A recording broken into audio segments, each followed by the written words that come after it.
भारत के नक्शे में अंडमान निकोबार द्वीप समूह के एक छोटे से द्वीप ग्रेट निकोबार आइलैंड पर आजकल इतनी बड़ी हलचल क्यों है?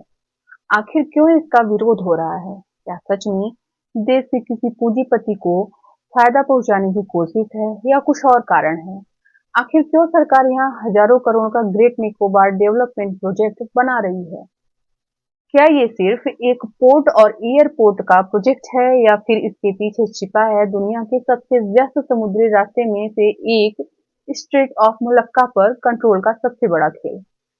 जहां एक तरफ ये प्रोजेक्ट भारत को बना सकता है नया ग्लोबल ट्रेड हब, वहीं दूसरी तरफ उठ रहे हैं सवाल पर्यावरण और आदिवासी और बायोडायवर्सिटी के भविष्य को लेकर। तो आज हम समझेंगे ग्रेट निकोबार आखिरकार न्यूज में क्यों है और कैसे ये छोटा सा द्वीप बन सकता है भारत की सबसे बड़ी स्ट्रेटेजिक ताकत।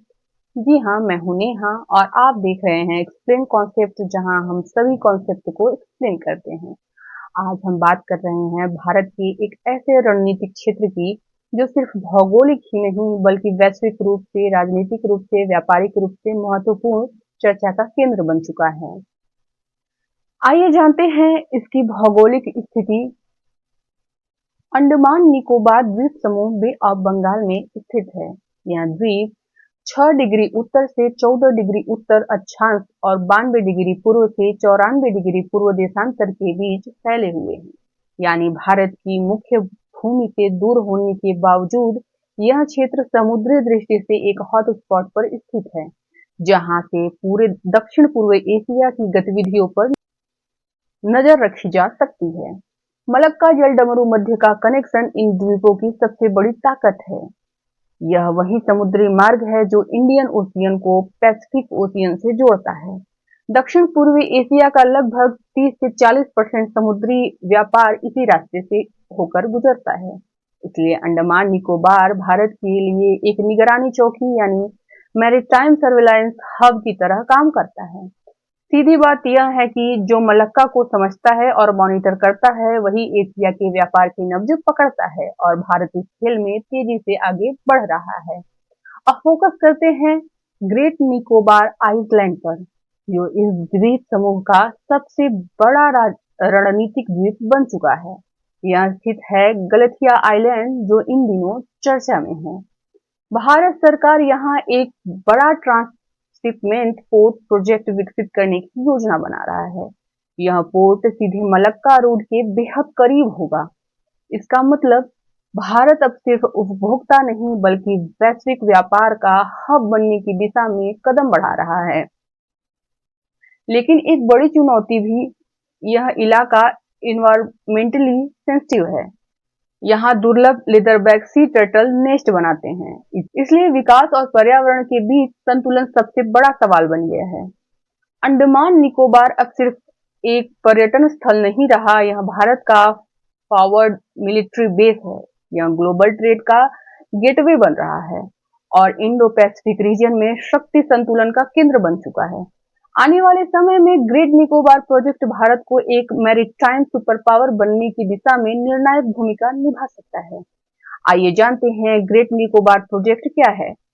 इसमें 81,000 करोड़ रुपए या 9.4 अरब अमेरिकी डॉलर की लागत वाली एक ग्रेट निकोबार परियोजना एक विशाल अवसंरचनात्मक पहल है, जिसे औपचारिक रूप से ग्रेट निकोबार द्वीप समूह का समग्र विकास कहा जाता है।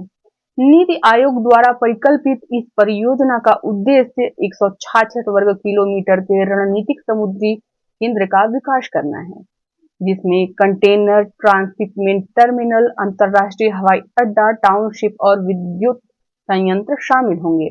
इसका मुख्य उद्देश्य आर्थिक विकास को बढ़ावा देना और मलक्का जलडमरू मध्य के निकट भारत की उपस्थिति को मजबूत करना है। परियोजना के प्रमुख पहलू सामरिक महत्व पूर्व पश्चिम शिपिंग मार्ग से 40 नॉटिकल मील की दूरी पर स्थित होने के कारण यह विदेशी बंदरगाहों पर निर्भरता को कम करता है और हिंद प्रशांत क्षेत्र में समुद्री रक्षा क्षमताओं को मजबूत करता है। इसमें गैलेथिया खाड़ी में एक अंतर्राष्ट्रीय कंटेनर ट्रांसशिपमेंट टर्मिनल, एक ग्रीनफील्ड अंतर्राष्ट्रीय हवाई अड्डा, 450 मेगावाट का गैस सौर ऊर्जा संयंत्र और एक आधुनिक टाउनशिप शामिल है। इस योजना का उद्देश्य 2055 तक स्थानीय निकोबारी आबादी को बढ़ाकर 11,500 करना है और पर्यटन को एक प्रमुख स्थान के रूप में रखते हुए प्रतिवर्ष 10 लाख से अधिक पर्यटकों को संभालना है। लेकिन इस प्रोजेक्ट से पर्यावरण और सामाजिक चिंताएं भी हैं, जिसमें उसका विरोध हो रहा है। इस परियोजना में लगभग 130 वर्ग किलोमीटर उष्णकटिबंधीय वर्षावन साफ करना शामिल है।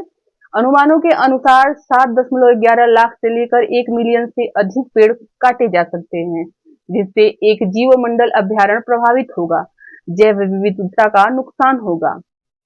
पर्यावरणविदों ने गैलेथिया खाड़ी के मैंग्रोव वनों पर मंडरा रहे खतरे के बारे में चेतावनी दी है, जो लुप्त प्राय विशाल लेदरबैक कछुए के लिए महत्वपूर्ण है। अभी हाल में हैदराबाद में वनों की कटाई पर जीवन की स्थिति हमें समाचारों में देखने को मिली। जंगलों के विनाश से जीवन पर संकट आ सकता है, इसमें कोई संशय नहीं है। जनजातीय हित भी प्रभावित हो रहा है, जैसे उनके स्वदेशी अधिकार। तोम्पेन और निकोबारी जनजातियों पर पड़ने वाले प्रभाव को लेकर चिंताएं हैं। कुछ रिपोर्टों में स्थानीय जनजाति परिषदों द्वारा अपनी सहमति वापस लेने का उल्लेख किया गया है। साथ ही यह क्षेत्र आपदा सुभेद क्षेत्र में भी आता है, क्योंकि 2004 जैसे सुनामी से प्रभावित रह चुका है और आगे कोई आपदा न आए ऐसा कहा भी नहीं जा सकता। हरियाणा जैसे दूरस्थ क्षेत्र या अरावली क्षेत्र में पर्यावरणीय मंजूरी और क्षतिपूर्त वनारोपण के उपयोग से संबंधित चुनौतियां हैं। सरकार इस परियोजना का बचाव करते हुए कहती है कि यह आदिवासी कल्याण नीतियों के अनुरूप है और विकास प्रदान करते हुए उनके हितों की रक्षा करना इसका उद्देश्य है। सरकार इस बात पर जोर देती है कि केवल 1.82% वन क्षेत्र को ही स्थानांतरित किया जाएगा और 97.30 वर्ग किलोमीटर से अधिक क्षेत्र में क्षतिपूर्ति वृक्षारोपण की योजना बनाई गई है। नेशनल ग्रीन ट्रिब्यूनल ने इस प्रोजेक्ट को हरी झंडी दे दी है, क्योंकि इसे देश की सुरक्षा के लिए बहुत जरूरी माना गया है। आइए अब बात कर लेते हैं, यह प्रोजेक्ट इतना जरूरी क्यों है। यह मलक्का जलडमरू मध्य के बहुत पास है, जहां से दुनिया का ज्यादातर व्यापार होता है। यहाँ सैन्य और व्यापारिक अड्डा होने से भारत इस रास्ते पर नजर रख सकेगा। चीन के द्वारा भारत को घेरने की नीति के प्रति उत्तर के रूप में इसे देखा जा रहा है। जैसे चीन ने श्रीलंका में हम्बनटोटा बंदरगाह को 99 साल की लीज पर लिया है। साथ ही होर्मुज जलडमरू मध्य की नाकाबंदी के कारण इसका महत्व हाल के समय में और बढ़ गया है, क्योंकि युद्ध केवल हथियारों से ही नहीं लड़े जाते, जियोग्राफिकल कंडीशन को भी ध्यान में रखकर युद्ध को लड़ा जाता है। मलक्का जल संधि से चीन और आसपास के देश का मूल व्यापार होता है। चीन का खाड़ी देशों व अफ्रीका के साथ व्यापार का लगभग 80% इसी मार्ग से होकर गुजरता है। ग्रेट निकोबार परियोजना सफल हो जाने पर इस मार्ग पर नजर और पकड़ दोनों आसानी से रखी जा सकेगी। भारत चाहता है कि जो जहाज अभी सिंगापुर या कोलंबो जाते हैं वे इस नए पोर्ट गलथिया बे पर रुकें, जिससे अरबों की कमाई होगी और सिंगापुर जैसे इकोनॉमिक क्षेत्र बनने पर जोर होगा। हालिया घटनाक्रम में राहुल गांधी जी ने कैंपबेल बे का दौरा किया और परियोजना का विरोध कर रहे आदिवासी नेताओं से मुलाकात कर उनकी चिंताओं को उठाने का आश्वासन दिया। साथ ही नेशनल ग्रीन ट्रिब्यूनल ने फरवरी 2026 में इस परियोजना के खिलाफ दायर याचिकाओं को खारिज कर दिया, जिससे यह समाचारों में बना हुआ है। किसी भी विकास के कार्य में पर्यावरण का विनाश ही साक्षी होता है और उसकी कीमत चुकानी पड़ती है। यह बात अलग ही है कि समय बीतने के बाद उसकी कीमत हम मनुष्यों को भी चुकानी पड़ेगी। अब आगे देखते हैं यह प्रोजेक्ट शुरू होता है या नहीं। विकास और विनाश के बीच का कोई रास्ता सरकार द्वारा निकाला जाता है। अगर आपको भी कोई रास्ता दिखाई पड़ रहा है तो कमेंट में जरूर बताएं। इस टॉपिक में जो कुछ भी छूटा होगा वह हम आगे की वीडियो में कवर कर देंगे और आगे के लिए इस कॉन्सेप्ट पर नजर बनाए रखेंगे। और हाँ, ऐसे और भी कॉन्सेप्ट एक्सप्लेनेशन के लिए चैनल को जरूर सब्सक्राइब करें और वीडियो अच्छा लगा तो लाइक करें। इसी के साथ हम विदा लेते हैं। नमस्कार।